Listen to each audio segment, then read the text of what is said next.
আয়ারল্যান্ডের বিপক্ষে সিরিজের দ্বিতীয় টি-20 ম্যাচে বিতর্কে জড়ালেন শাহীন শাহ আফ্রিদি। দুইটি আলাদা ঘটনায় সমর্থকের সঙ্গে তর্ক করে মেজাজ হারান এই পেসার। তার মধ্যে একবার এক সমর্থকের সঙ্গে হাতাহাতির পরিস্থিতি তৈরি হয়। দুইটি ঘটনার ভিডিও ইতিমধ্যে ভাইরাল হয়েছে। প্রথম ঘটনাটি ঘটে আফ্রিদি মাঠে ঢোকার সময়।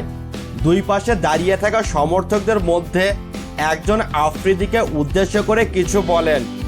পাকিস্তানের ক্রিকেটার তা হজম করতে পারেননি, তিনিও পাল্টা জবাব দেন।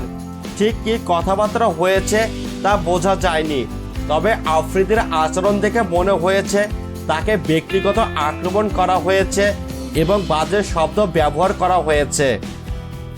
ম্যাচের মধ্যে আরও একটি ঘটনা ঘটে।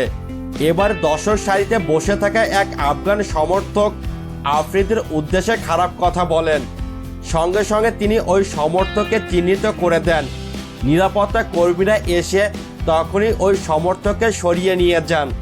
পাকিস্তান আয়ারল্যান্ডের ম্যাচ হলেও আফগানিস্তানের অনেক সমর্থক জাতীয় পতাকা নিয়ে গ্যালারিতে হাজির ছিলেন।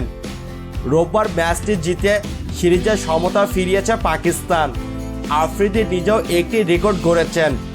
পাকিস্তানের হয়ে সব ফরম্যাট মিলিয়ে 300টি উইকেট নিয়েছেন তিনি। চতুর্থ ওভারে পল স্টার্লিংকে আউট করে এই কৃতি করেন আফ্রিদি।